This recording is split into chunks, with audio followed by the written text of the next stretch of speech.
Park Candidates Forum for the year 2009. My name is Eric Bond. I'm the editor of the Takoma Voice. Hi, I'm Bill Brown, and I am the cartoonist for the Takoma Voice and a staff member of the Granola Park blog on the City Council politics of Takoma Park. Tonight we will be holding this forum in three different parts. We'll begin by speaking with incumbent candidates who are running unopposed. Next, we will speak with candidates from Ward 6, where there's a contested race. And then finally, we will speak with mayoral candidates, where, again, there's a contested race. Before we begin, I wanted to take a minute and thank the cable TV staff for the work that they do every 2 years and throughout every year to keep the city informed. We appreciate the work that they're doing tonight, simulcasting this over the airways, and they'll be running it over the next couple of weeks before the election on November 3rd. I also want to thank city staff who have helped us set up the forum here in this municipal building and the work that they do to keep the city running. And finally, I'd like to thank the candidates for all offices. As you may know, being on the city council or being the mayor of Takoma Park does not come with great financial dividend. So I think that this may be news to you. So I think that we do owe a debt to citizens from our town who are willing to come forward and serve us in the City Council and the Office of Mayor. So to begin with, we'd like to ask each of the four candidates from wards who are running unopposed to introduce themselves and explain a little bit about the agenda that they see for the next 2 years. What is it that you plan to do over the next 2 years to make the city run better, or what plans would you like to implement? And I think we'll begin with, on the far end, Colleen Clay. Would you speak to that issue? Sure. My name is Colleen Clay. I represent Ward 2 in Takoma Park and have been on the council for 4 years now.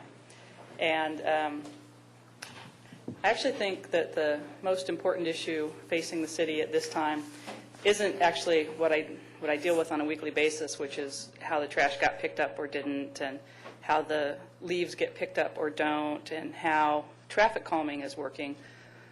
What I actually think the most important issues facing the city at this time are how we're going to move forward together in essentially a changing financial environment, one that is unpredictable and one that we know is going to be really tough from both how our friends and neighbors are able to afford to support the local government through their taxes, how the county and state government are able to fund and provide resources for the things that they typically have provided resources for. And that is why I think it's really important over the next couple of years that we ramp up our efforts to have a conversation in the city, a broader conversation. And one of the tools I think we implemented this last year that will help us get there is the strategic planning process. We put together a strategic plan. It's kind of it's a first cut at it, if you will, and our hope is that people will look at it and react to it and provide commentary to it, and that will strengthen it over the next couple of years. We have started with the Sustainability Task Force, which I think is one of your bingo card items there. Excellent. And hope that we move on into other areas about livability and what kind of a community we want. And the last one is kind of accountability of government and what kind of government services we want to have and how we want to pay for them. So, thank you. That was a perfect 2 minutes. Thank you very much. Okay. Councilmember Snipper. Thank you. My name is Reuben Snipper, and I'm a candidate for council member in Ward 5. And I want to thank you all for coming out tonight and thank those people who are on television watching. Takoma Park is a very engaged community, and your presence here shows that you're interested in what's happening in our local city government. As I go around talking to people in my ward, I hear, sorry, it's a list, 7 things. I hear a lot of things that people are interested in. They're very interested in strengthening the city's position on the environment, whether it's city buildings themselves, what the city does, or what people in Takoma Park do, particularly as it pertains to Sligo Creek, because my ward borders Sligo Creek. There's a lot of concern about runoff there. And I will continue to support and strengthen environmental efforts. The second thing that I hear about a lot is affordable housing.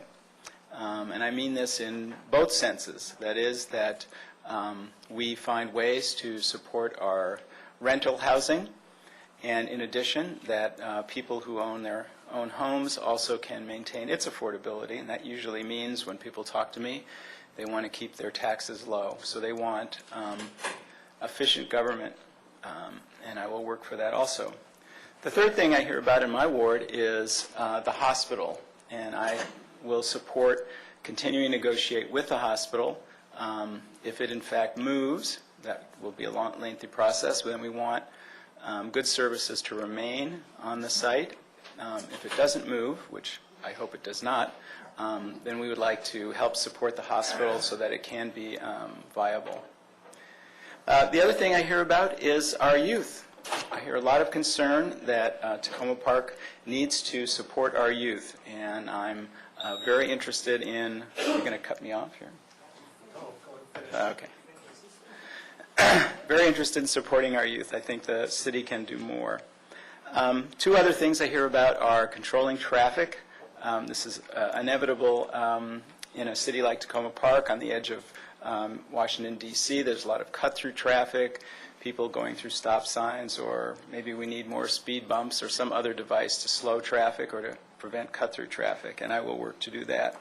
And the last thing I hear about is safety. And while I do hear about concern about crime, what I hear about in my ward, which does not have a lot of crime, is safety for walkers. And so the whole effort to improve the sidewalks and walkability of the city is a big concern of the residents of Ward 5, and I will be working towards all these things.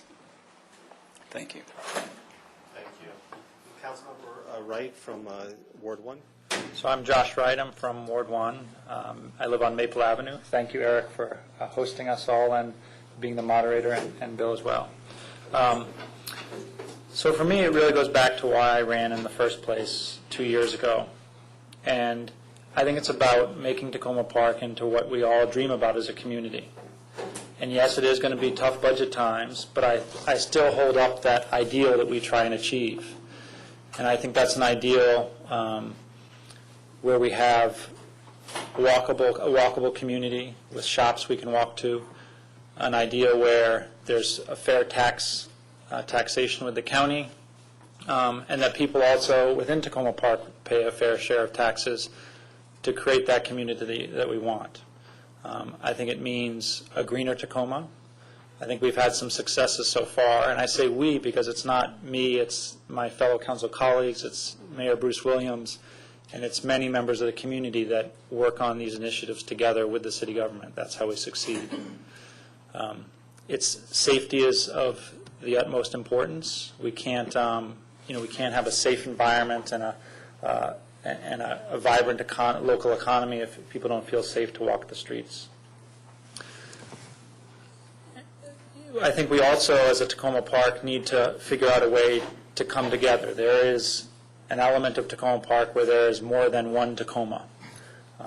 There are different parts of the city which have different characteristics, but also there's a bit of separation within the city, and we need to figure out a way to bring those different entities and cultures together more coherently.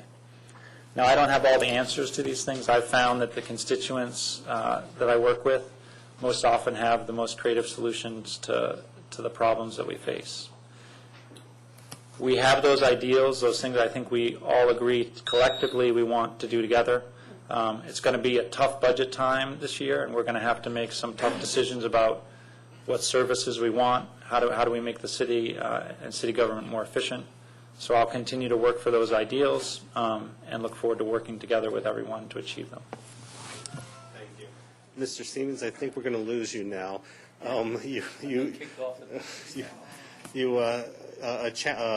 official write-in challenger has arrived, so we'll talk to you in the next segment. All right, thank you. Thanks.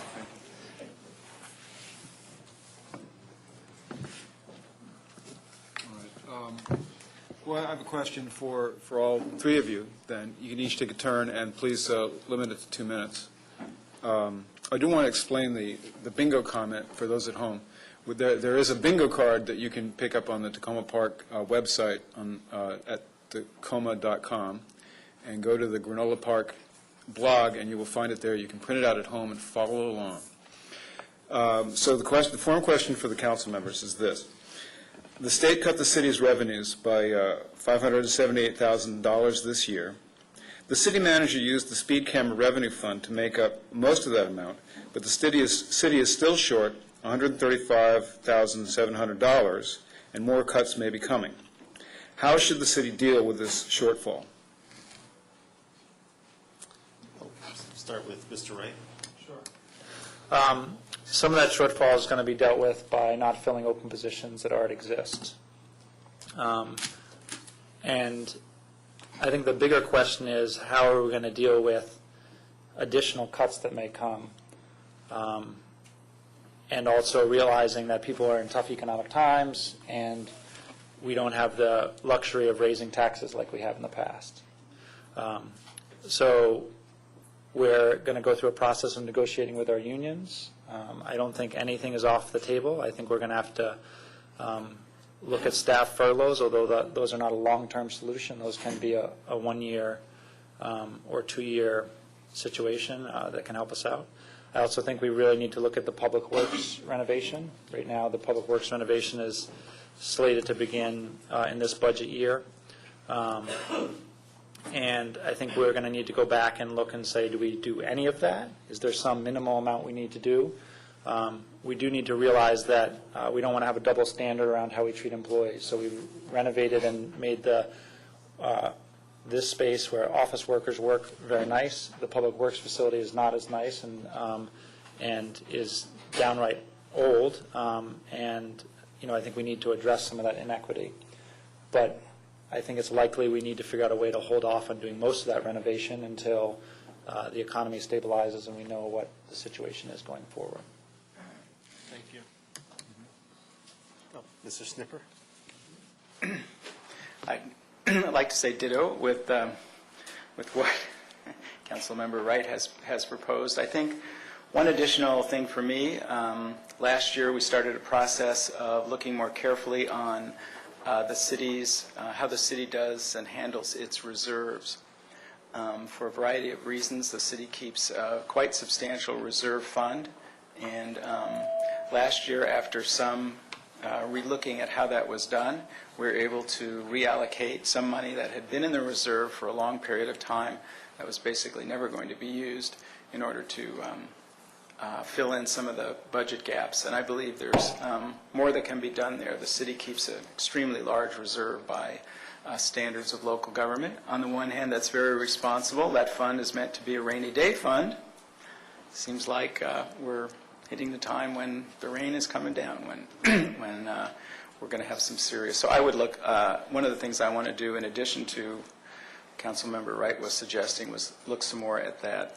I'm not really in favor of furloughs unless that's really the last option. The city staff works extremely hard, and I believe that we should try to support them. Now, it might be possible that we negotiate smaller raises or some similar sort of thing to hold down personnel costs, which are about 85% of the budget. So that might be a place to look. And I'll stop there. Thank you. Councilmember Klein? Sure. I think I also agree with what my council colleagues have said. There's a couple things I'd like to add. One of the things about this year is actually, I think Councilmember Wright, who initially pointed out that every year we have some excess in the budget, which comes back to us at the end of the year because we don't fill positions. And I think that there's other reasons why we get money that comes back essentially that wasn't expended at the end of the year, and we roll that over every year. And we're at a point in the budget process now, and as we go along, where we're going to be able to monitor that and see what kinds of activities we're going to have to engage in. I also don't think we're going to have to furlough employees. The other thing I think is that we'll probably get some stabilization of assessments and stabilization of the income tax revenues over the next 3 years, and so really what I'm thinking about is kind of a sort of short-term plan and a long-term plan. And in the short term, there are some things that we could do. We do have this significant public works project that is coming along. I don't really want to delay it, but I think given what the parameters of the budget are right now, we're using, I think, $500,000 at this point of reserve funds to front capital into in the public works space, and I think that's something that we can look at to buy us some time. Essentially, I think what we need to do is buy some time until things stabilize. One thing I will say is that I don't really think it's useful, given the way cities are funded in the state of Maryland, to take an approach where we kind of cut every department across the board by furloughing staff or not filling positions just as they happen to come up in different places. And the reason is because when you become a city in the state of Maryland, there's a price that you have to pay for every service that you deliver, because you're taxed by the county, and then we deliver the service, and then we have to ask the county to refund us the money that we spent on the service, and we never get as much money back as we spend on it. And so to me, it makes a lot more sense for us to look at individual activities within the city that we could actually services that we could stop providing. So I would rather stop providing a service or two rather than do kind of the across-the-board cuts, because I think then what we'll get is just the same quality of service, or maybe even lesser quality of service than we might have been provided by the county, except that we'll pay more money for it, which is just nonsensical to me. Thank you very much. We have one last question that we'll be putting to this panel, and then we'll be bringing in the next phase. So I would like to ask a question about development. Appropriate development was a phrase used in the flusher times of the last election. With big assists from the counties, we've proceeded with a large redevelopment of New Hampshire Avenue. But in Old Tacoma and the Junction, more businesses have closed than opened. With the foundering economy, we now have the opposite problem: not enough development, appropriate or not, and keeping our current businesses alive. How has the city dealt with development in support of city businesses in the current poor economy, and what's the plan for the next term? And I guess we could go with Mr. Wright again. This is your ward, or at least, well, Old Tacoma is your ward. Sure. To me, it's sort of there's a short-term and long-term component to this. And so in the short term, we are part of a larger economic reality, which is making real estate development and very hard and vacant storefronts more likely. We can work harder to recruit new businesses in those areas, but we also have to, and we can do that in the short term, and we'll have some success at that. We have had a great new restaurant open in Takoma Park, Roscoe's, and that's a combination again of city resources, the Old Tacoma Business Association, and residents working together. We almost had another one open, and a lot of local residents invested in that restaurant, and I think residents would actually be willing to do that again. But Roscoe's shows you that if you open a decent quality restaurant in Takoma Park, people will walk to it, people will come, and they will use it. And I think that that's going to be a helpful beacon to other restaurateurs that come in or other businesses to show that there are opportunities for success. So that's in the short term. I think in the longer term, we have to have successful development in Takoma Park, and we have to lay the groundwork and prepare for when the economy comes back. And that's true along New Hampshire Avenue. Yes, it's true there are a few places in Old Tacoma where we could seek some, obviously, to not have vacant storefronts, but also a few development opportunities. But the real opportunity for economic growth and economic development in Takoma Park is along New Hampshire Avenue, and that has the potential to drive a significant, large, increased tax base in the long term. We have to do that intelligently, so it's not doesn't cause gentrification, but that is important in a long-term answer. And the city has already proactively put out the plan for how New Hampshire Avenue could be developed. They've started to meet with developers, and we need to keep those irons in the fire and move forward with that, so when the economy does turn around, we'll be able to take advantage of that. Just I'm going to take one little quick point, is that I think there are opportunities in Old Town. You have the site next to the co-op, which is right now being used as the temporary fire station. But when the fire station's closed, the city needs to figure out a way to develop that. And I would propose we have some sort of competition with developers, and the community is very engaged, and we figure out to choose a development that may not be the highest return for the city selling it, but is the best thing overall and most appropriate for the community. Thank you. Ms. Clay, would you like to go next, mix things up? 4 years ago, I campaigned largely on doing the New Hampshire Avenue development. And the reason is because that's where the greatest capacity is for revenue growth, essentially, from the commercial tax base. I would disagree with the premise that there's more energy or funding being put into the New Hampshire Avenue corridor than there is into the Main Street and Old Town area. There was a big boost 4 years ago when I first got elected, but they've been spending a lot of that same money essentially year after year and engaging the business development community. We do spend a lot of energy in the Old Town area, not just in the money like $30,000 that goes to support the Old Town Business Association every year, but also when we get other granting opportunities.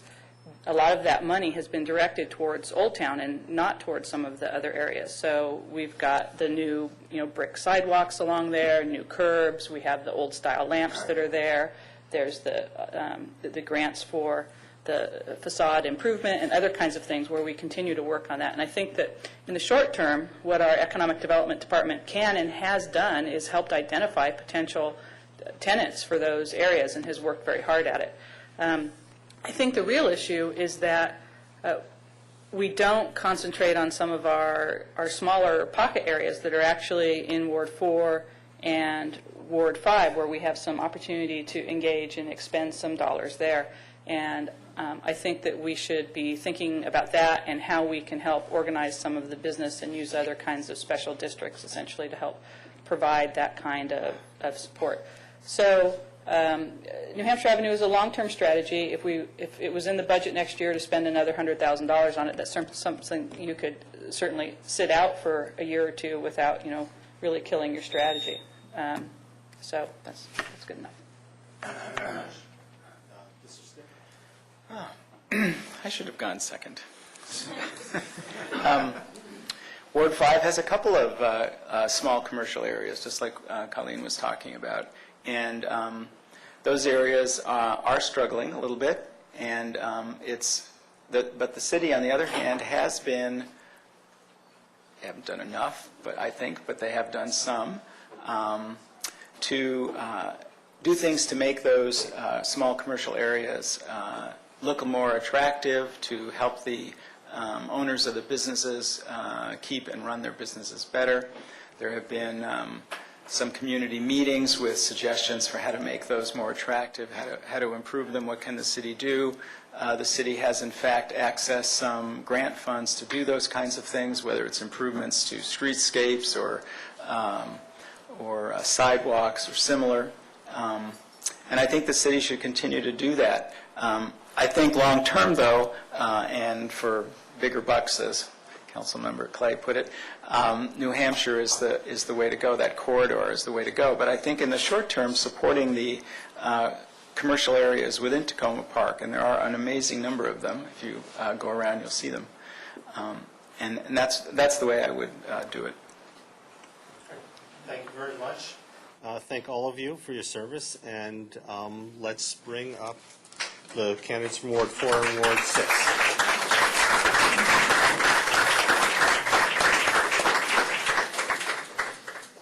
So why don't we put Ward 4 in the far 2 and Ward 6, just, to keep things kind of numerically, I don't know exactly.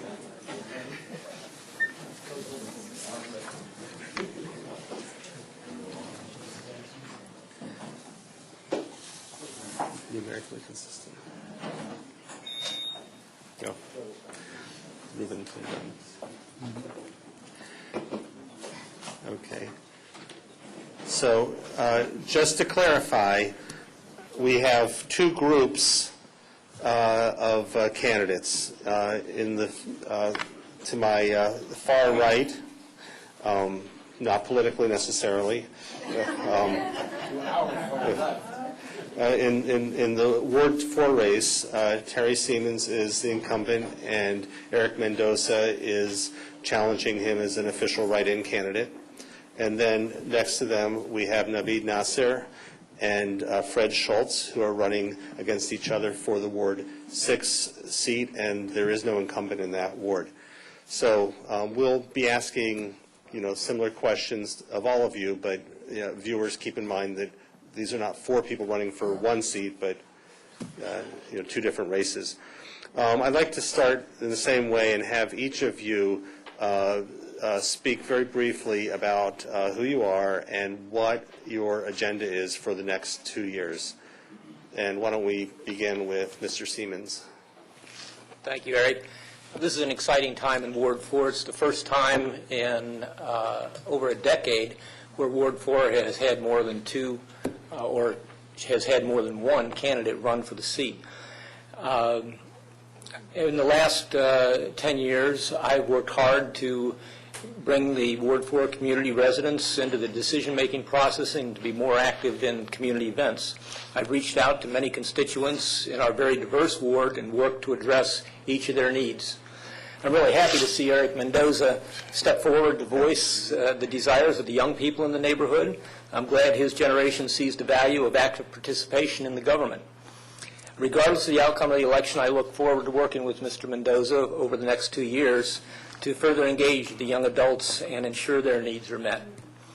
The coming 2 years will be a challenging time for the council because of the revenue reductions. My experience prepares me to make difficult decisions that are going to be needed. Additionally, we must continue to improve the community, and during the next term, I will focus on the following issues for Ward 4. To reduce traffic in our neighborhoods and improve the traffic calming measures, continue expansion of recreational activities, fair and equitable treatment for everyone, continued work for inclusion and empowerment of all community members, and systemization of the support services that we've developed to meet the needs of our residents. I truly enjoy serving the people of Ward 4. I find the connections I've made with the many different people rewarding. I take pride in learning about people whose backgrounds are different than my own, and it feels good to know they trust me to serve them. Thank you. Thank you.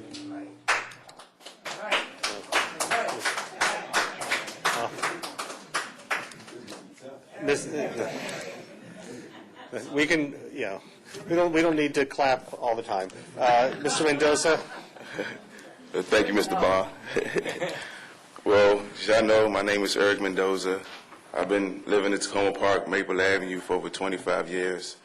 And I take my hat off to Mr. Seamens. I think he's done a great job for Ward 4, especially for the senior citizens in Takoma Park. But as you know, there's another generation that's out there.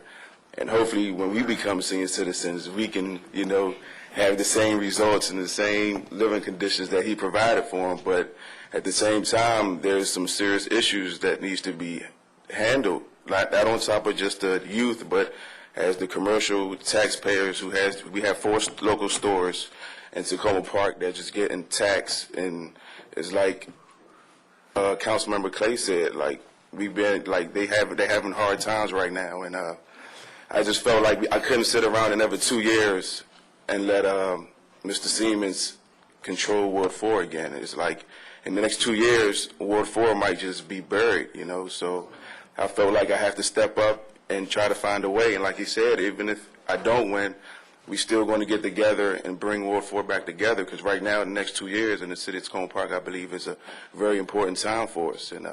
And I love the city. I would do anything for the city of Takoma Park. You can ask anyone, but the youth out there right now is very lost, and I'm their voice, and I'm here to step forward. And either win, lose, or draw against Mr. Seamens, our relationship will continue, but I'm here to make a change in Ward 4. And I'm happy to see everybody who came out tonight. And thank y'all for supporting me and through all this. I appreciate it. Thank you. Thank you. Thank you, Mr. Bond. Mr. Nasser, would you like to address your candidacy for Ward 6? I'm running on 5 basic principles: sustainability, stormwater, New Hampshire Avenue, tax rebates, Washington and Venice Hospital. Bingo! There you go. No.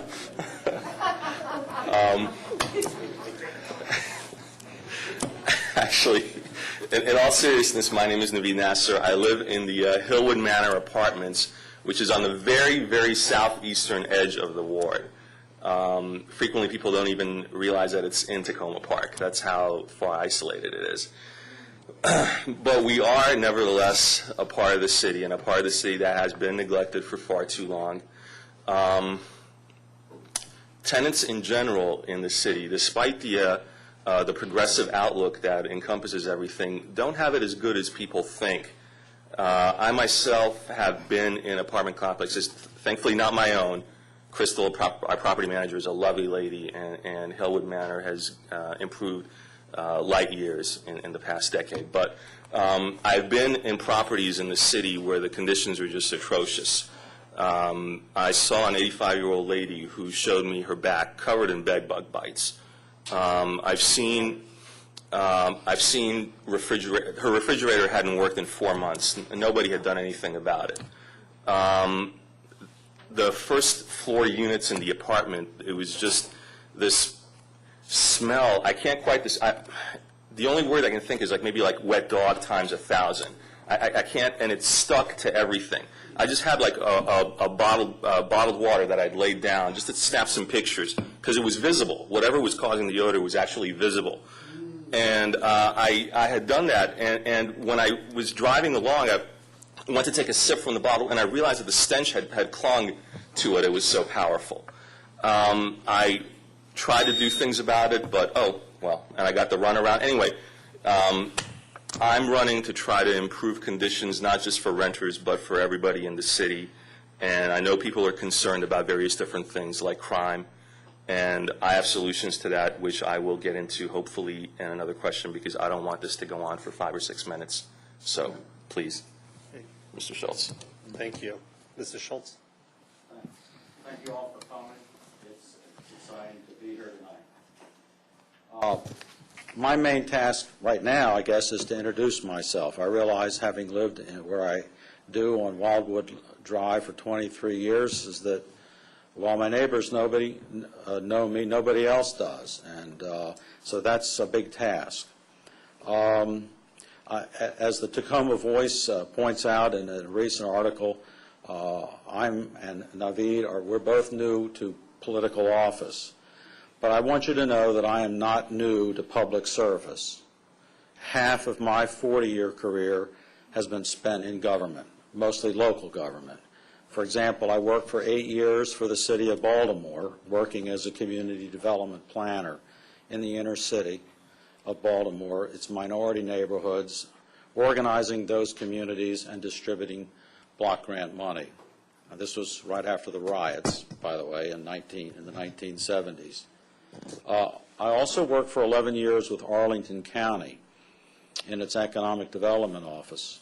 And one of the things that I did there was oversee the formation and funding of 4 public-private partnerships, like the Ballston Partnership and the Clarendon Alliance, which is an excellent model for what we want to be doing on New Hampshire Avenue. Believe me, I know what it means to be a public servant. Also, I want you to understand that I understand zoning, I understand commercial revitalization, and I know how to get things done inside government, and I understand municipal finance and budgeting. Studied a lot of these things in college, and I should mention that I did obtain a master's degree in city and regional planning from Cornell. More than that, as I've been a small business owner. In fact, my business, I'm proud to say, failed. Lost my shirt, so I know what that's like. And as a banker, I know the private sector and how it works and how hard it is for people to run their own small businesses. Since this election began about 3 weeks ago, I think I've knocked on about 250 doors in Ward 6. and I've talked to many residents. Okay. Well, Why don't I conclude here and let you go ahead? Sure. Sure, go ahead. I'll talk about this later. okay, great. Thank you very much. I'd like to start out with some ward-specific questions. So the first question would be to Mr. Schultz, Mr. Nasr. Mr. Schultz says that Ward 6 is the forgotten ward. Mr. Nasr says his section of Ward 6 is the forgotten part of the forgotten ward. What would each of you do for the forgotten ward or the forgotten part to make them memorable or to fix that problem?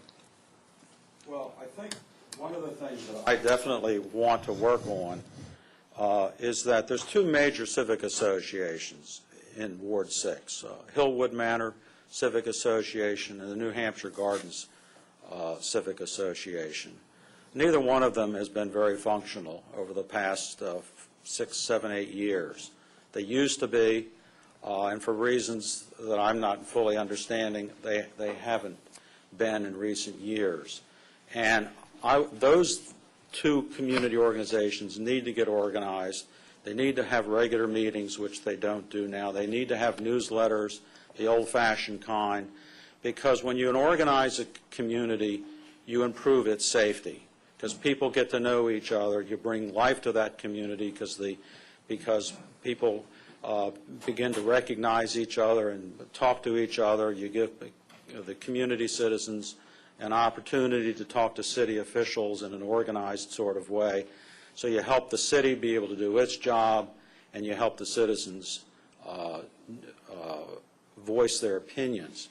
So I think part of what the issue is with Ward 6 being the so-called forgotten ward falls partly on the heads of the residents of that area. And I think that we need, as residents, to do a better job of getting ourselves organized and articulating what our issues are. And if I'm on the City Council, I'm going to do what I can to encourage leadership in those two communities to step forward.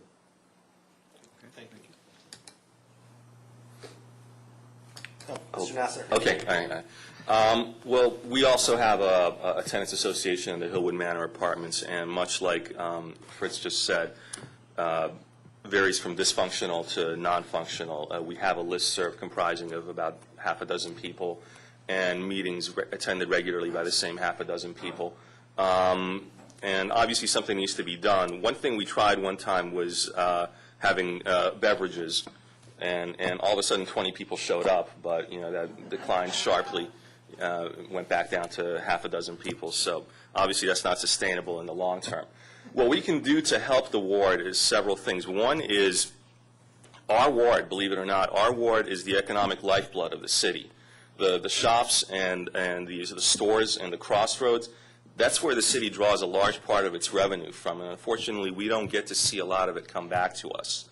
We need to work on that, and we also need to do something about the fact that so many of those storefronts in the crossroads are now vacant.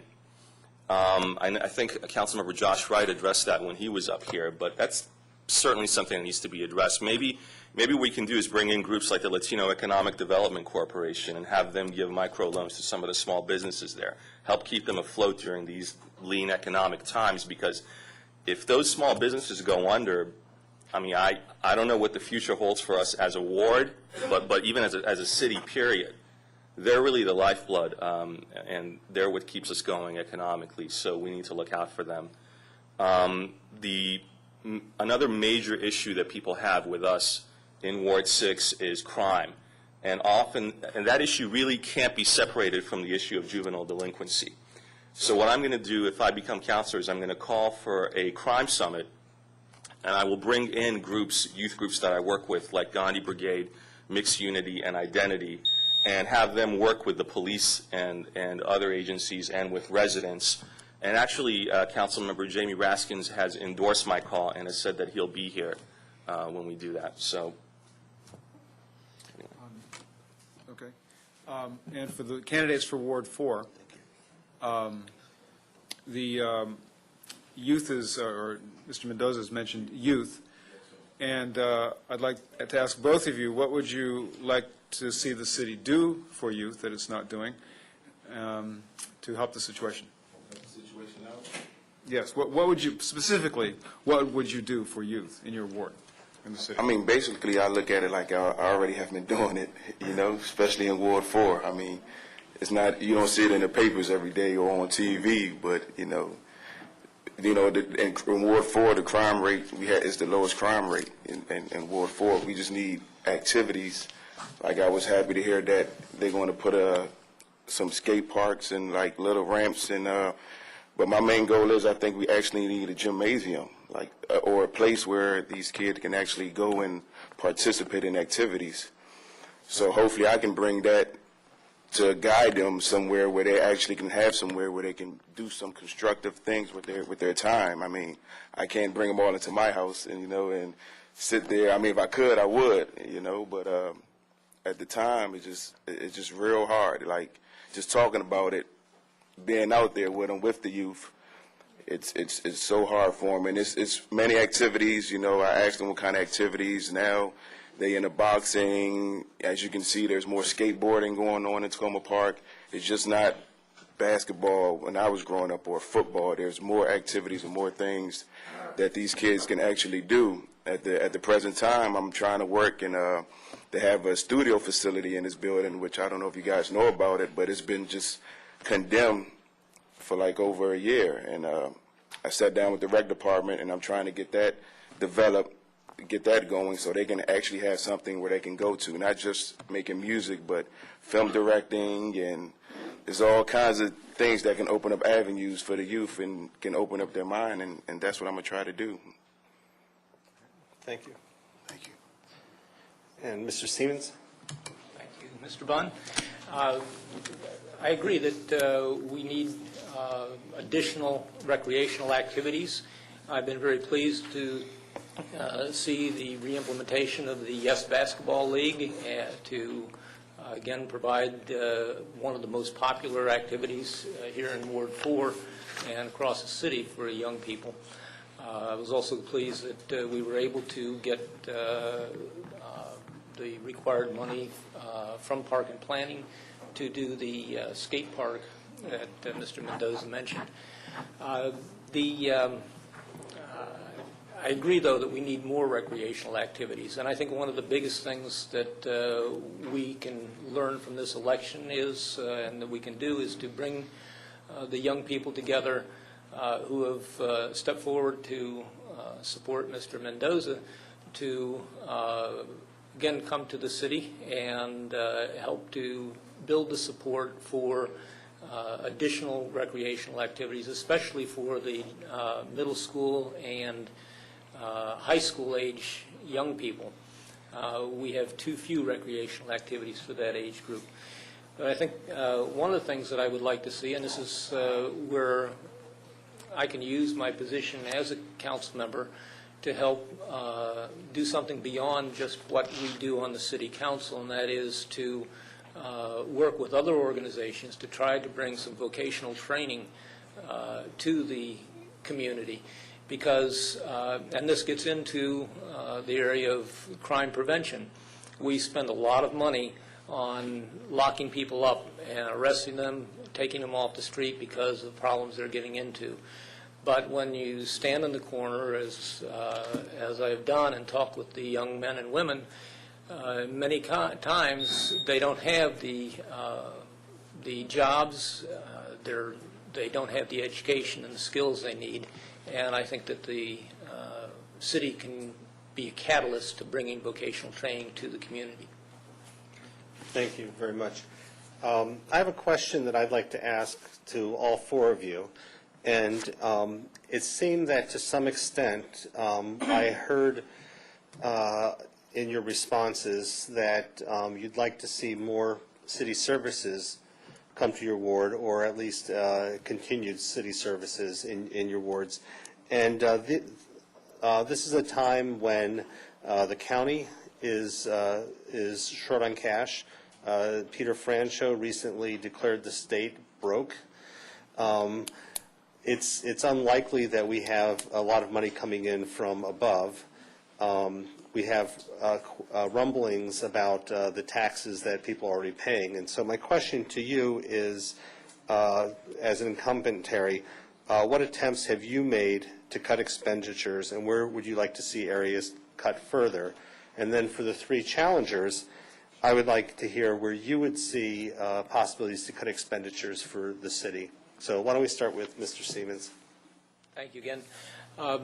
During this past budget year, I ended up voting against the budget because I felt we should do more to trim the budget and save taxpayers some money.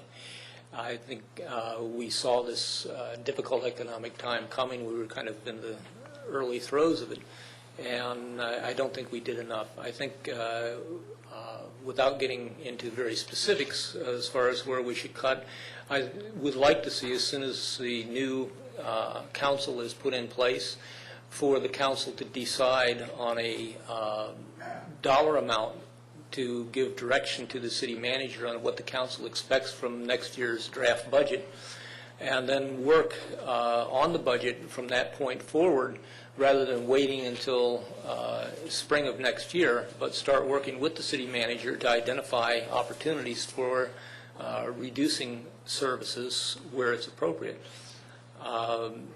I also think that some of the new services that I've talked about with additional recreational programs and some vocational training are things that we should be looking at, partnering with other organizations and not necessarily doing at taxpayer expense. Can I ask you a follow-up, Terry? Sure. Would you recommend at any point the total elimination of a department in the city? I have, For example, the police department or the recreation department? I have in recent years thought that outsourcing the recreation department might be a good approach. But boy, that takes a lot of discussion. I don't want to have to vote on that right tonight. Okay, all right. I just wanted to put that out there on the table. Mr. Mendoza? Mr. Bond, I agree with you. The police department situation takes up a big part of that budget. I think if we was to cut that back and put that into more recreational activities for the recreational, because at the time it seems like people are actually losing their job. I know close people who actually worked for the city and lost their job just to make up that other half, and it starts off with the recreational department. So I just feel hopefully us as residents can just come together and not depend on anyone. Not, because in Ward 4 we don't even think about a budget. It's like we all is down there as one. So if we do get a budget and we get help, we would be more than delightful. And at the time, like I said, like I quoted earlier, the next 2 years is probably be one of the roughest times, since the economic right now is so down and so bad, and us as the people has to come together and actually make something happen, especially for the youth. And I'm going to continue to keep talking about that until we find our way into that budget, into where it's not being cut back and where we are the ones that's being penalized, the youth that's out there, like Mr. Seamens said, out there on that corner. So. Okay. Now, I'm going to follow up to make sure that did I hear you specifically say that you would favor cutting the police department or cutting it back? Mr. Bond, you trying to put me in there. I'm one of them guys who got to stand out there on that corner with the youth. But no, I remember it was a point in time when it wasn't even a police department on the street, like it wasn't even a police department. But not cut it all the way off, but just cut it back a little bit and just spread it around a little bit where it can just work out for everybody, not just one particular place, not just the rec department, but other things that's happening right now in the city. Okay, great. Yeah, thank you very much. Mr. Nasr? Eric, do you want me to repeat the question? Yeah, could you do me a favor? I just want to make sure I answer the question and nothing else. Well, where would you cut expenditures given the state of the local economy and of the city budget? Okay. Or would you? Okay, this is a really tough question for a number of reasons. I know people are upset and displeased with their property taxes. I've spoken to them over and over again, and I've heard this. The problem is this: I think the easy cuts have already been made. So if people are going to advocate more tax cuts, more austerity measures, will they be willing to accept lower standards in terms of public safety, in terms of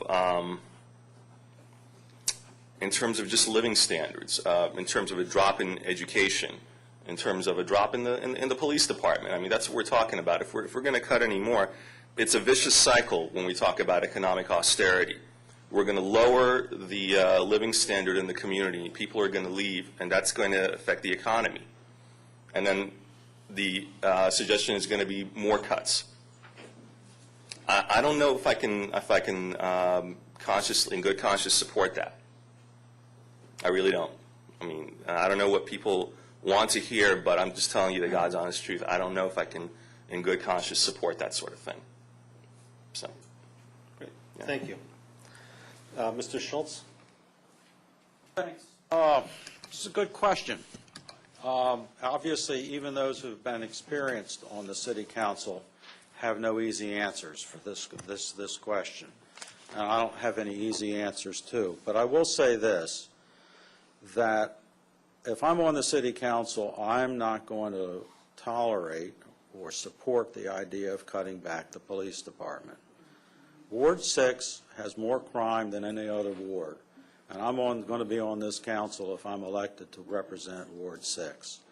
I've talked, as I started to say earlier, I've knocked on most of the doors in Ward 6 over the last 3 weekends. I've talked to scores and scores of people, and I can tell you that crime, the fear of crime, or the fear of personal safety is uppermost in most people's minds. That's not, and not in every case do people say, oh, crime's the biggest problem, we got to do something about it. But it's usually in second or third place in people's list of priorities. And the reason there's a lot of crime in Ward 6 is simply because that's where the commercial areas are. And, you know, and there's a lot of interchange of humanity up in that crossroads area. I've served on the Public Safety Committee for about 4 to 5 years. And in that time, I've had the opportunity to get to know Chief Rakucci real well. We're darn lucky to have a police chief like that. And while I should say this, is that I've heard a lot of concerns from constituents in Ward 6 about crime, I've heard nobody say anything negative about the police department. In fact, I've heard nothing but compliments about people that have seen improvement in the performance of the police department. So I'm focusing on just one department, but I think we need to be real careful when we talk about laying off a certain number of people in certain numbers of departments. There's got to be other ways. I have ideas for that, but I only have 2 minutes. So, All right. Do we really have time for another round? Go for one more round? Yeah, why don't you try? Go to Mayor. Hank thinks we should go to Mayor. Move right along. Move right along.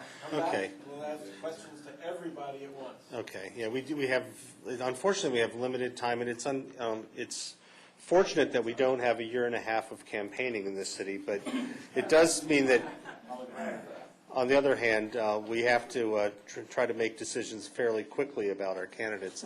Okay, why don't we move to the mayor's race, and we will try to get back with all of these candidates electronically and get information out to fill in some of the gaps. All right. And anybody can send questions in by email to add to those questions that we're going to send them. And thank all of you. Yes, thank you.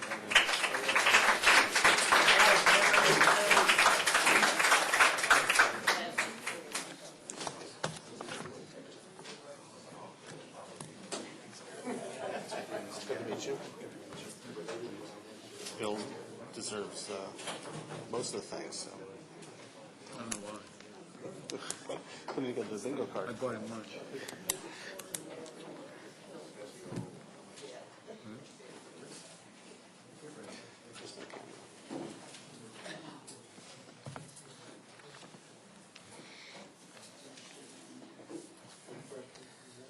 Okay, now we move to the main event.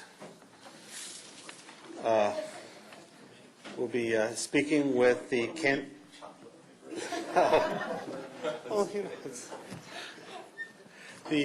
the Office of Mayor in Takoma Park functions in many ways like a at-large council seat, but the mayor does have the ability to set direction for the city and set agenda for the meetings, and so there is a little bit extra deference we give to that office. Here we have, as candidates for mayor, Mr. Roger Schlegel and Bruce Williams, the incumbent mayor. And I'd like to start out by asking again to have each of you introduce yourselves and tell us a little bit about what your agenda would be for the next 2 years as mayor of the city of Takoma Park. Why don't we start with the challenger? Good evening. My name is Roger Schlegel. I'm a resident of Ward 3. I live on Allegheny Avenue. I'm married and have 2 young children, and I've lived in the city for 7 years. And I grew up in D.C., a city that I loved dearly, found it hard to move out eventually. But moving to Takoma Park, I was excited to find this scale of a community where participation can be high and citizens can feel they can affect the direction their government takes.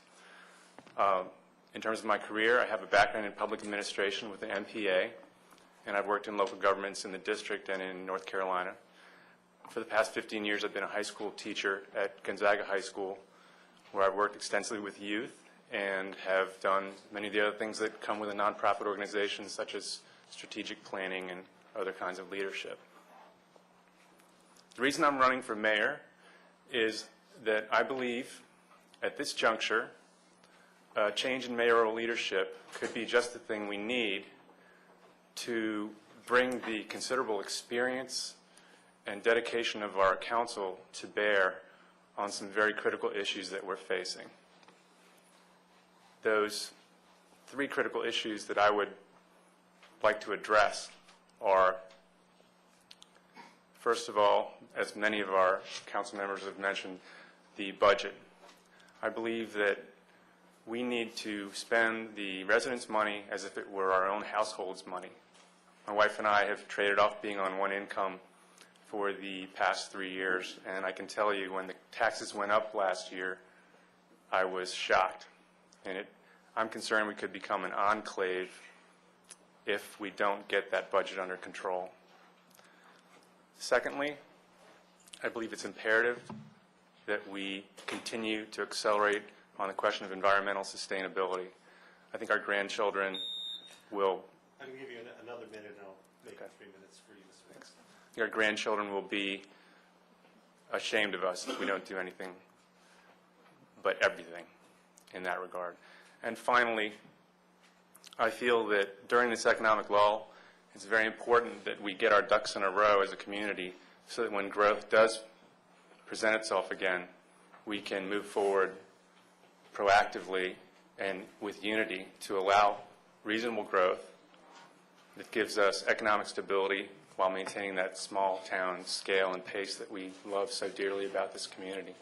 To do this, I think the answer is we need vision and leadership for the council. Vision that reaches out beyond those who are already involved, and all of you are part of that group, obviously, to those who have felt alienated for some time, to those who perhaps are busy trying to get a paycheck or care for their kids, to those who are in wards where they feel forgotten. And given my experience with youth and my experience as a teacher, I think I have the human skills to bring more people into the process. Thank you. Thank you. Mr. Williams? As I think most of you know, my name is Bruce Williams, and I've been mayor for 2 years. I was on the city council representing Ward 3 for 14 years before that. I like to think, and I hope, that I've brought some changes to the way that the city council operates in my 2 years as mayor. I've tried to make sure that as many people as can be involved were involved in various decisions and various meetings. I've tried to, and I would like to expand on the opportunity to have the council not just have meetings in this room or the council chambers and formal meetings, but to take our meetings or just other opportunities to talk with people, have them in other venues around the city. We've tried some of that. We need to do more. And to have other opportunities to hear back from all of you about what the priorities are and what we should be working on. I think that an additional way that we've started to do that is a city survey. That'll be coming out soon, and there will be an opportunity for many people in the city. It doesn't go to everybody, but many people to tell us what your priorities are, how the city is doing in providing services. We developed a strategic plan under my leadership, and I'm hoping that that will link to our budget and drive many of the things that we try and do. I think the two biggest areas that we're grappling with at the moment are basically our money situation, and the other thing I hear from people as I go around and talk to people is personal safety, public safety. I think, as many people have said here already tonight, that our police department and the chief are doing a wonderful job.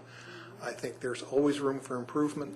They're doing a great job of communicating, and I think we need to make sure that that communication is two-way and that people have an opportunity to make it clear what their concerns are and what their priorities are. I think the biggest thing facing the city is the changed economic circumstances.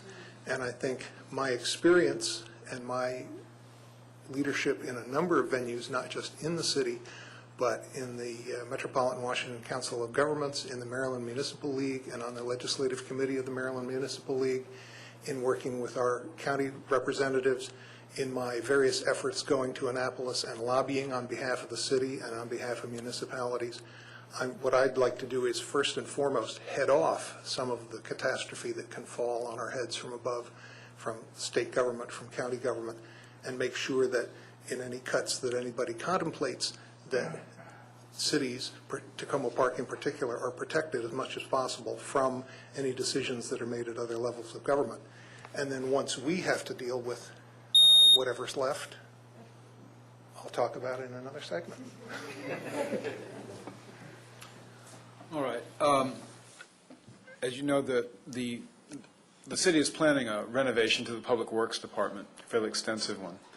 And we're going to be taking $2 million from city contingency funds and taking out a bond for up to $2 million. And we have a shortfall in the budget and possibly future cuts coming. There's also the possibility of that the task force on environmental action will come back with different ways to approach public work, doing public works. In light of all that, do you support continuing to move towards renovating the public works this year and going forward and getting that bond to fund it? Mayor? Mayor Williams. First, let me say that I think the proposal that President is willing to have $500,000 from the budget and to borrow $1.5 million. That's what was contemplated for a total of $2 million. That was a placeholder amount. As the scope of the project came back, it came in at well over $3 million. And the other piece that goes with that is that as we've looked at various ideas for what might happen, and as the environmental task force comes back, there may be other ways to do some things. I've been talking with a company who's interested in doing a demonstration project of a new technology that, if it's successful and if we can find a way to accommodate that, would make it so that we wouldn't be hauling all of our trash up to the transfer station in Rockville, and we wouldn't be paying those tipping fees, but we would need a much smaller footprint and much less equipment to deal with our trash. And if something like that can happen, it changes the scope of what we do with Public Works. So I think as we think about how we're going to plan for that upgrade of that facility that's 50 years old. We should contemplate that it's going to need to be usable for the next 50 years, and we know the technology is going to change. So I think given the tight economic times and the flexibility that we can see that we need coming, I could see delaying that project and trying to accommodate some different designs and some different possible needs. I also recognize, as I believe Councilmember Wright mentioned, that there's a matter of equity in terms of the employees who work there. They've been working under some pretty deplorable conditions. As we toured the facility, contemplating going forward on this project, we could see some of those conditions, and I want to make sure that they don't feel that we don't respect the work that they do, and I don't want them to have to continue working under those circumstances. Thank you. Mr. Schlegel? Thank you. I have looked very carefully at the plan for the Public Works facility, and my philosophy as mayor would be to say that in general, with respect to all questions of the budget, we really need to separate wants from needs. We all do that in our own budgets, and we need to do that as a city. My sympathies go out to workers who are in an aging facility. When I worked for the city of Durham, North Carolina, I was in the solid waste department with a space heater in a concrete block room, and it was rather uncomfortable. We need to show respect for our employees. Still, I'm very concerned about the rising costs of this facility. What I see in the plan is a whole-scale replacement of all the electrical, whole-scale replacement of all the plumbing, without the consultants having been able to actually get inside ceilings and examine those spaces. I would like to do whatever it takes to mitigate existing problems, but I question whether it would be wise to do a full-scale replacement right now under these conditions, particularly since we need to hear from the Environmental Task Force about what the latest technologies might be that could impact the way we use that very small space. I think too often as I've been a resident here, I've seen the City Council first say to city staff, thanks for the proposal, sounds good, let's do it.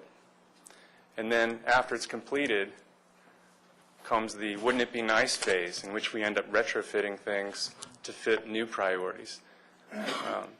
As mayor, I would like to help us spend the money once and spend it right. And Mr. Schlegel, I'll start with you.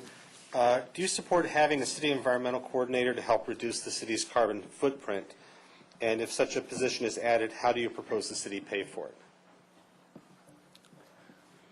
I understand that we have approximately $93,000 that may be coming to us through the state to do some kind of energy efficiency or alternative energy programming in the city.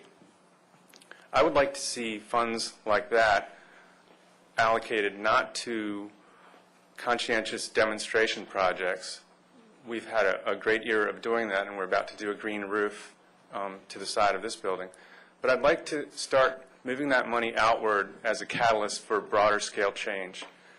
We made a commitment to reduce our carbon footprint to 7% below 1990 levels by 2012.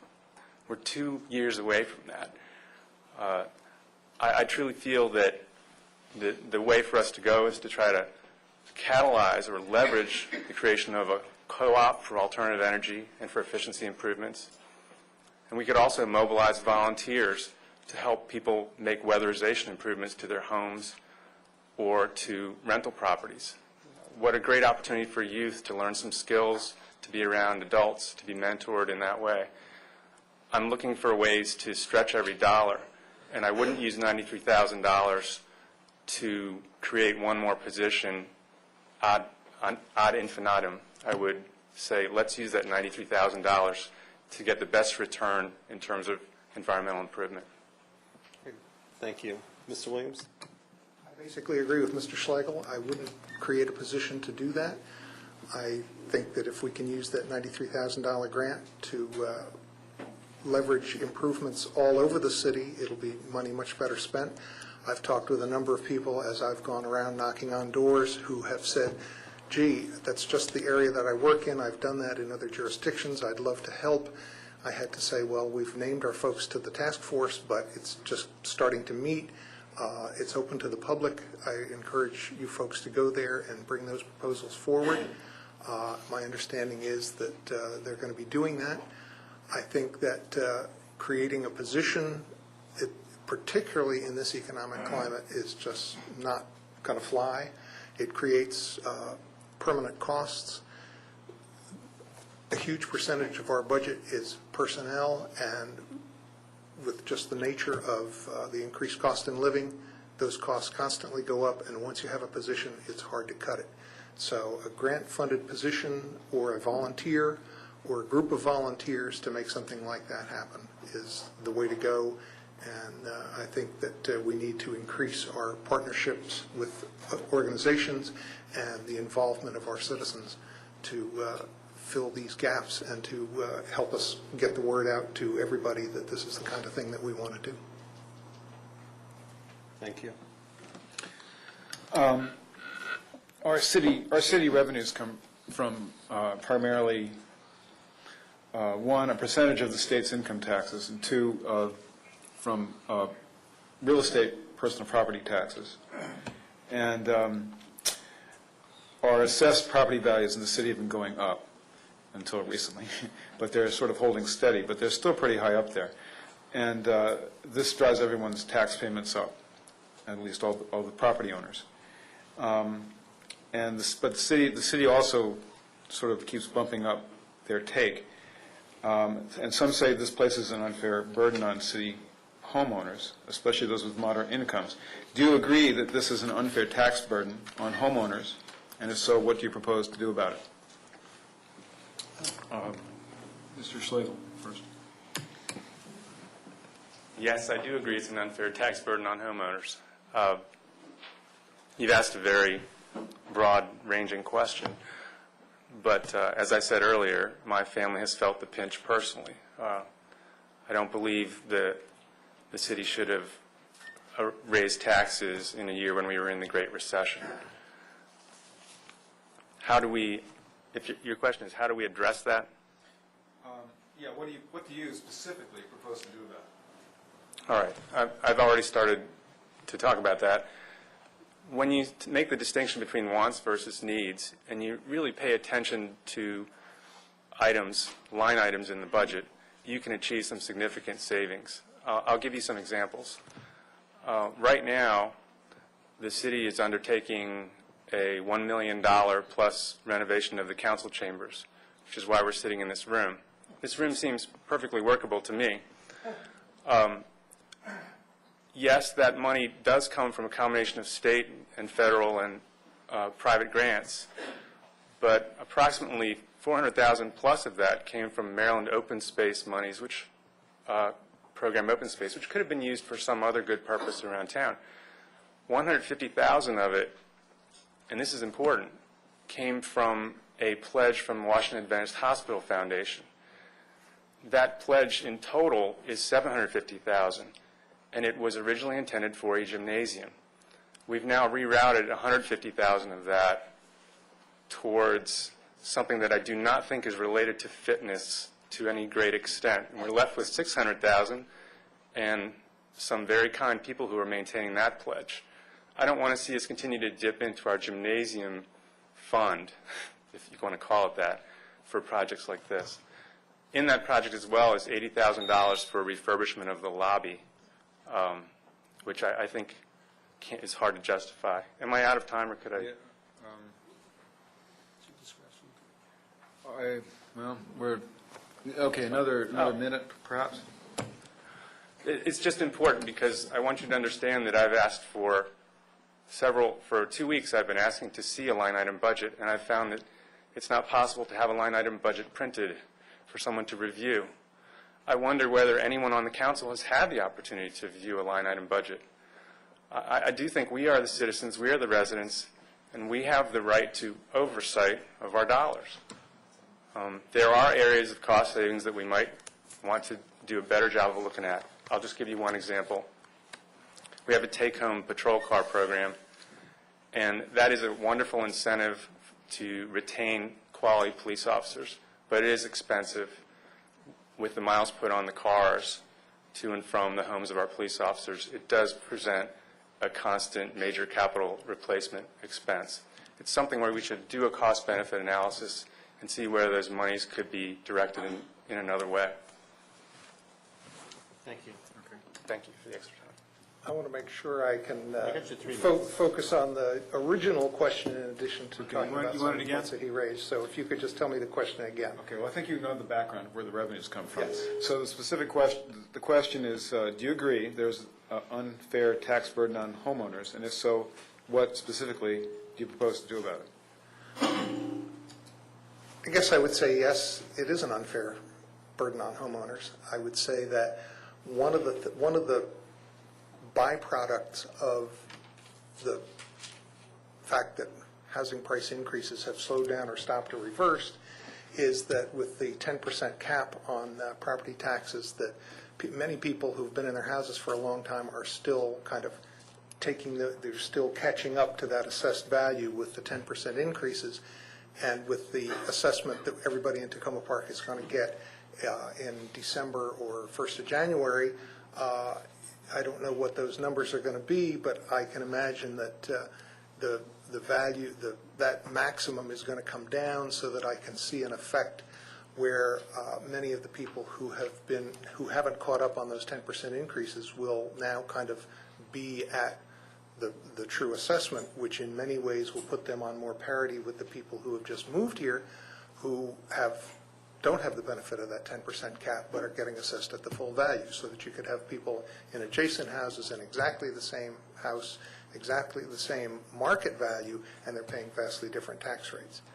So I think that's one component of it. Another component is that we're trying to always find ways that we can attract more business and therefore shift some of the burden from homeowners and the tax base. We're also trying to convince the state to give us more ways to be able to raise revenues and not just rely so much on the property tax.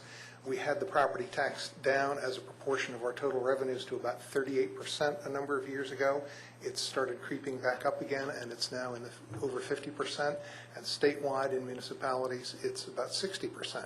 So I know that it provides a big burden on people. Some of the points that Mr. Schlegel brought up, I just want to address briefly. The $150,000 from Washington Adventist Hospital was to be directed toward recreational and health facilities for residents. The original intention was that could go toward a gym.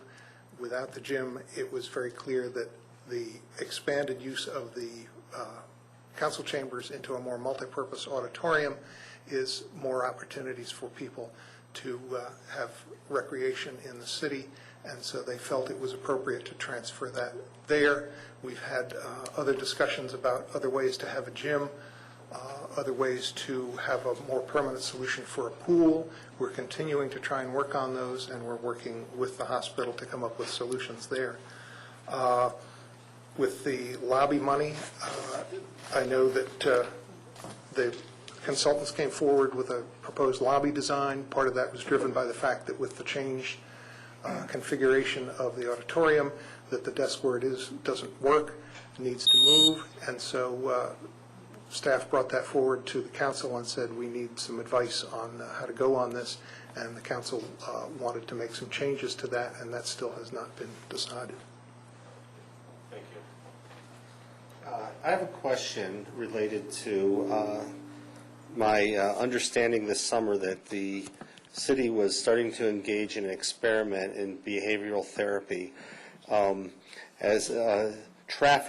As motorists travel south on New Hampshire Avenue and cross Sligo Creek Parkway, for some inexplicable reason, they begin driving at 5 miles an hour, 10, perhaps 10. I'm speaking, of course, to the 2 speed cameras that the city has set up. Revenue from these cameras does not go to the state, unlike other traffic violation fines. Instead, they are split by the city and the private contractor who sets up and runs the cameras. The city's use of this revenue is restricted to traffic safety expenses. When the state cut $500,000 from the city's expected revenue, the city manager found a way to replace most of that from speed camera revenue. Yet the council staff and police have insisted that the speed cameras are for safety, not for revenue. In light of this, do you still say that, or do you say that the cameras are for safety, not revenue?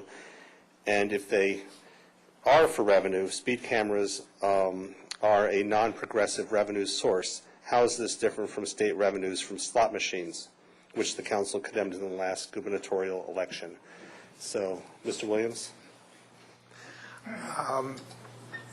I felt, and I continue to feel, that speed cameras are not about the revenues that we get from them, but are about public safety, both traffic safety and pedestrian safety.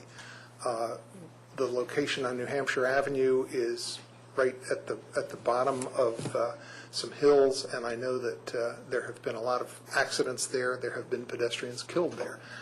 I think that slowing people down is something that we need to do.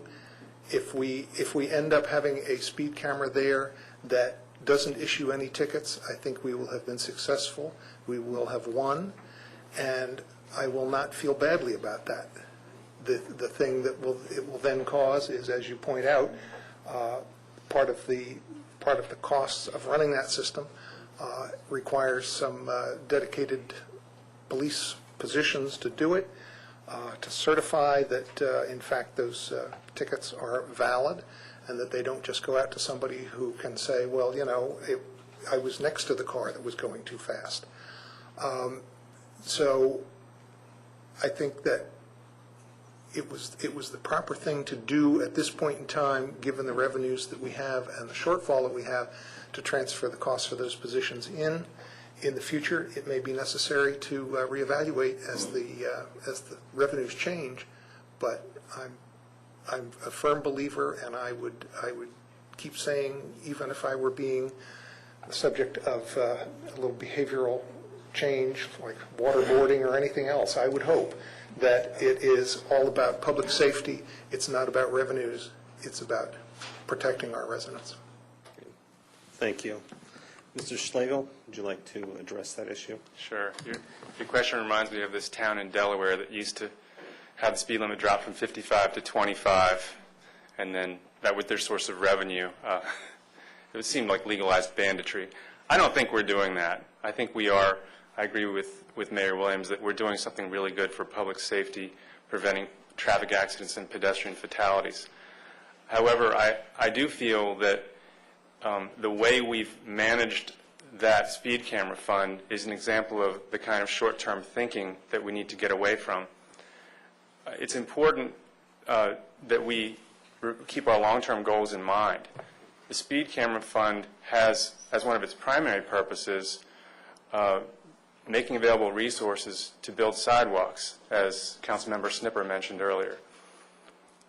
Sidewalks are such an important element to improve our community, particularly in that New Hampshire Avenue area. And they work over time to increase our tax base by making for a more walkable community and allowing people to walk to local businesses. That reduces our vehicle miles traveled, which is good for our environmental efforts. And finally, when we get eyes on the street, particularly in the evenings, coming home from local destinations, that improves our public safety. So every time we move money away from sidewalks to funding a police position, we kind of give a sigh of relief and say, wow, we dodged a bullet with funding cuts from the state. But that's not the way I want to dodge a bullet. I want to keep my eye on the long-range goals. Thank you. Thanks. I'd like to do a follow-on to a previous question. I'll try to word it well. One frequently hears in this city people saying that they would like the elected officials to be able to go through the budget line by line. But we have a city manager government here, which means that we hire a professional to do that, and we give her direction, and then she does the professional work. So my question is, given that we have that kind of system of government, how would we go about having the council go through it line by line, and how would that change the relationship between the city manager and the council and the city, and how would that affect the council's job? So Mayor Williams.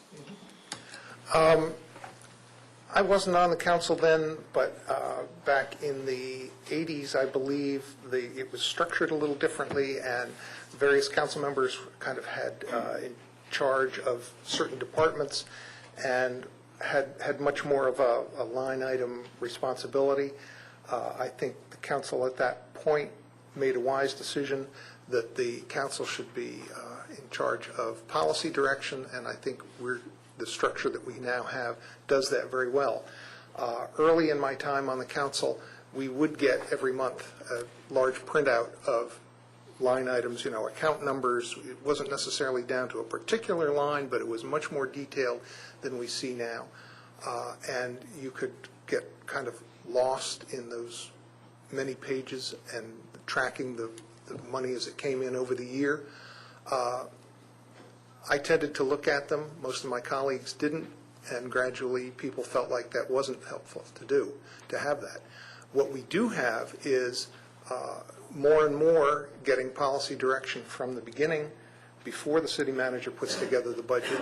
She's a professional. She's got the professional staff, a good finance director who look at those things. We can say what policy it is that we want, and she can bring us back recommendations. We can look at that and decide where we need to go with it. We're part-time, and they're full-time, and they put in a lot of hard hours, and I think that as long as we give policy direction and follow it through and be proactive about it at the beginning of a budget process, rather than waiting until there's a presented budget to us and then trying to tinker with it, and we've been doing better at that, then I think that's the way to go. Thank you.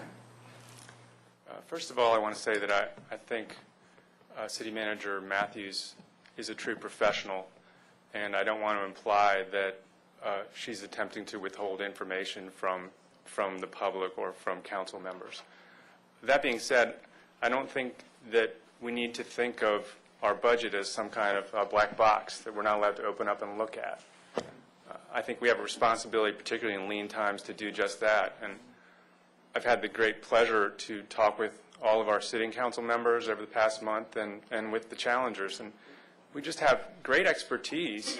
We have people who are compassionate, people who love the details, people who want to see innovation. And I think we should feel open to putting that effort in. The more minds we have working on a problem, the better we can solve it. I think that's really all I need to say about it. We want to provoke a discussion about what our priorities are on the budget over the next 2 to 3 years. Let's open it up and look at it. And I promise you I won't get lost in the details. Thank you. I'm going to go to you, Mr. Schlegel, again first, and ask you your position on rent stabilization. Do you support it? What changes, if any, would you make to rent stabilization laws? And do you favor a study to determine the amount of alleged lost revenue due to rent stabilization? I think no one chooses to live in Takoma Park as an economically rational decision. No, we choose to live here because we know this is a very special place. This is a treasure within the state of Maryland and within our region. And the reason it's a treasure is because of the diversity, the ethnic diversity, and the class diversity, the socioeconomic diversity that we have here. We haven't ever fully realized the potential of that diversity. One thing I'd like to do as mayor is truly bring together people from across the wards to see what kind of an amazing place we can be and the ripple effects that can have for our state and for our region. So to answer your question, I'm in favor of maintaining rent stabilization. That being said, I think we do need to look at making sure that it is viable in the long term. I've talked to landlords who felt like they needed to get out of the rental business in Takoma Park because they couldn't afford to pay health insurance for their staff. I don't think that's appropriate. I would like to hold a landlord-tenant summit, if elected, to bring these issues to the fore and consider what, if any, changes to the law would be fair, would allow people to continue to have those stable, long-term living arrangements where they're part of the fabric of our community, but would also make sure that we don't see properties drop out of the rental market. Mayor Williams? I would say that over the course of time that I've been involved with city government, city politics, the first thing that got me involved was the issue of affordable housing, and I was on the Affordable Housing Task Force. And it's an issue that I've always cared a lot about. I would say over the course of time, I have never been the biggest supporter of rent control, rent stabilization, but I have always supported the law that we have. I've always been willing to take a look at it and try and make it better. We've done that a couple of times while I've been on the council, and basically my position is that it's the law in the city. I support it. It's not, I feel like sometimes rent stabilization may not be the best policy for having affordable housing, but it's the policy we've got, and it does a lot of good things. I think that we've had the opportunity to approve some pilot agreements with various affordable housing entities who have come into the city, and we've helped them with some reduction in taxes over the course of time, so that they can do different types of projects to make particular buildings or particular units affordable and keep them affordable to various levels of people with incomes, 30% of market, 60% of market. And so that I think we've got more diversity in the types of tools that we use in the city to keep affordable housing and diverse housing. And so we continue to have rent stabilization, but we also continue to have many buildings that have been exempted from it because they provide it from some other way of looking at it, with federal housing credits, various types of things that keep that affordable housing for a long period of time. And we can use more tools to make it happen. I support it. Okay, great. Thank you. And unfortunately, we've come to the conclusion of the time allotted to us by the city for the use of this facility. So we'll have to draw to a close. If you have questions, though, submit them to us, and we'll make sure they get them, and we'll make sure that there's some way of posting their answers. The other point, it's kind of an impossible situation given the short period of time before the election. I know that we've only scratched the surface with all of the candidates. One other thing I'd like to ask each of the candidates before you leave to see me if you have a website, so that we can post your website on our website, Takoma.com, so that if you seek further information from any of these candidates, you'll be able to go to their websites and find it there. And we hope to have other information up before the end of the week on Takoma.com from candidates with answering even more questions. So with that, I'd like to thank all of you for coming out. I do apologize about the limitations, but I do feel that we had a good discussion about several of the important issues that we're facing in this community. And again, I thank Cable TV, Lonnie Moffitt, and her wonderful staff, and the entire staff of the Takoma Park Municipal Building, and all of the candidates and all of you. And